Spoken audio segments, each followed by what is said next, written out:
If you're knitting something without a pattern, how do you figure out how many stitches you actually need? I am working on a hat for my son because he's decided that he absolutely must have a hat with a pom-pom. Very important toddler business. And I have some yarn in my stash that I'm going to use.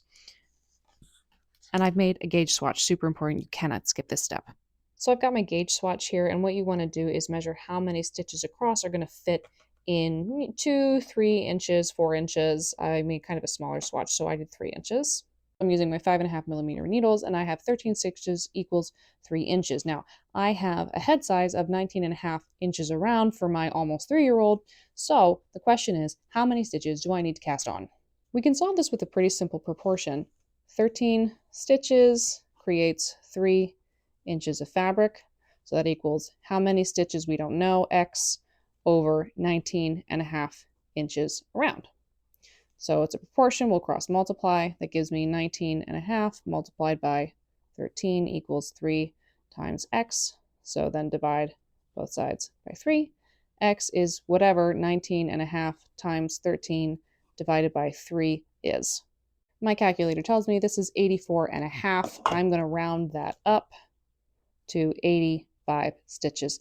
But you must consider, do you require a multiple of a certain number of stitches? And in this case, I'm starting with ribbing, so the answer is absolutely yes. If I was doing a 2x2 ribbing, I would need a multiple of 4. If I was doing a 3x3 ribbing, I would need a multiple of 6. I'm doing a 1x1 ribbing because I think that will hold on to a toddler head the best on the playground, so I need a multiple of 2 stitches. 85, not a multiple of 2 stitches, so I can either go up 1, I can go down 1. Since I had 84.5 as my actual number, I'm going to go down to 84 stitches. And one other thing that you really want to remember when you're knitting without a pattern, when you are working on ribbing, especially ribbing that is going to be responsible for holding on to something, you need to factor in negative ease. Ribbing is very stretchy, and so we want it to grab onto something. So we're actually going to take a little bit of that number out of the measurement because it's then going to stretch to accommodate that extra space that we've created. That's called negative ease. You can read more about it on my blog if you're interested. In knitting, it's really great because we can cheat by just going down needle size. So I don't plan on actually doing the math to figure out what the negative ease of probably 10 to 20% is going to be. So what I'm going to do is, instead of starting with my US 9 needles, which is a 5.5mm needle, I'm going to start with my US 8 needle, which is a 5mm needle. And then when I'm done with the ribbon, I'll just go back up. Now the other question you do need to figure out, and I like to do this now, but you can always just kind of eyeball it later as long as you or someone near you is the person who's going to wear the hat. But since toddlers are squirrely, I'm going to do the math to figure it out instead. And the question is, at what point do you begin to decrease to create the shape of the crown? I was able to measure his head earlier, and from the bottom of his ear to the bottom of the ear is 14 inches. So straight down the middle here, that means this is approximately 7 inches. Now I would like a grand total of 3 inches of ribbing, which means I'll actually knit 6 inches of ribbing so that it can be folded up because that's how I want it to look.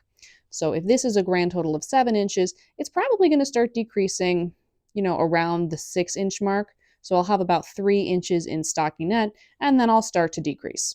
I can even get a little bit fancy here and do a factor tree for the number 84 because that's how many stitches I have.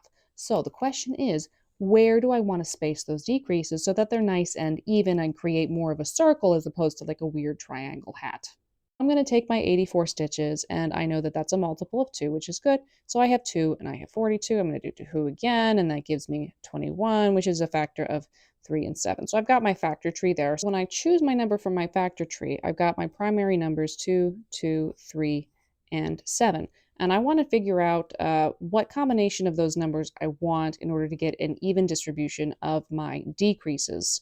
So I think I'm probably going to go for 6 sections because that creates a nice, circular shape, and that leaves me a remaining 2 times 7 is 14 stitches in each of my 6 sections. And of course, I've double checked that, right? 6 times 14 is 84 stitches. So I have 6 even sections consisting of 14 stitches each.